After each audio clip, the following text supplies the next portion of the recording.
Jordan's Whale by Tim Black.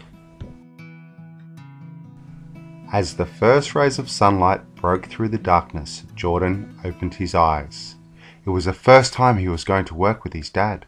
He ran into his mum and dad's room and energetically leaped, landing on the heaped blankets that covered his sleeping parents. The drive to Byron Bay seemed to take forever. Jordan could hardly contain his enthusiasm. He had anticipated every moment and questioned his dad as the thoughts raced through his mind. They arrived at the pass and the radiant warmth of the sun was gleaming off the water. While Dad prepared the boat, Jordan went down to the rocks to see if there were any little crabs playing in the rock pools. Jordan stood next to Dad as they greeted and counted the passengers. He helped to hand out life jackets and smiled modestly as the passengers praised his manners and considerate nature. Once everyone was safely boarded, they were on their way. The small boat endured waves thrashing the sides through the surf break. Once they had travelled a distance, the waters calmed. They cruised along and Dad told the passengers about the different sea life and diving. He pointed back across the bay to the shore to show everyone where the jetty had been and the role it had played in the whaling. With one quick flick of the throttle, the boat took a huge leap forward. Within an instant, they were sailing past the Julian Rocks. As the rocks grew further and further away, Jordan felt a nudge. He couldn't believe his eyes. There was a pod of dolphins darting and weaving and playing games alongside the boat. The passengers shoved each other to get a better look. The sudden movement rocked the boat violently, and before they knew what had happened, Jordan was in the water. It took a moment for Dad to realise what had happened. The panic rose as he saw Jordan's life jacket was lying on the deck next to his seat. He cut the engines immediately and searched for any sign of his son in the water. His voice was shaking as he screamed Jordan's name. Jordan was scared and started to cry. He wanted his dad.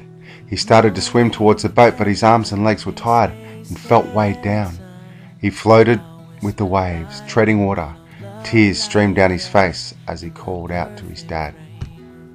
All of a sudden, a spray of water spurted right next to him. Jordan cried hysterically. A high-pitched squealing moan radiated beneath him. Jordan felt a hard, slippery body brush against his arm. He realised that a whale was right next to him. As the massive whale surfaced, Jordan looked straight into its eye. A few metres away, another humpback whale breached out of the water and slapped its enormous tail as it dove down. A third whale began to tail slap the water. It had caught Dad's attention and he saw his son in the distance. He navigated his boat towards Jordan slowly, and as they approached, the passengers were in awe of what they witnessed. As the boat drew nearer to the whales, Dad cut the engine, lowered the rubber ducky into the water.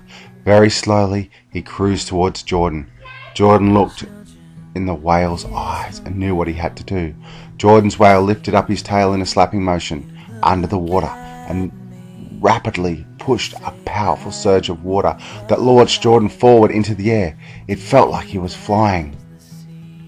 Jordan dove safely into the water a few metres from the rubber ducky. Dad reached out and lifted him into the boat, holding him to his chest so tightly that Jordan found it hard to breathe. Jordan looked across the water and watched as the three whales breached and played in front of them. As Dad started the engine, a huge spurt of water sprayed over everyone. They all looked in the water. It was Jordan's whale. Jordan and his whale caught each other's gaze. Jordan could feel the loving, inquisitive playfulness of his whale. In an instant, he gave a silent farewell. Jordan and Dad didn't make a sound all the way back, both comforted in the knowledge that Jordan's whale would be safe, just as they were.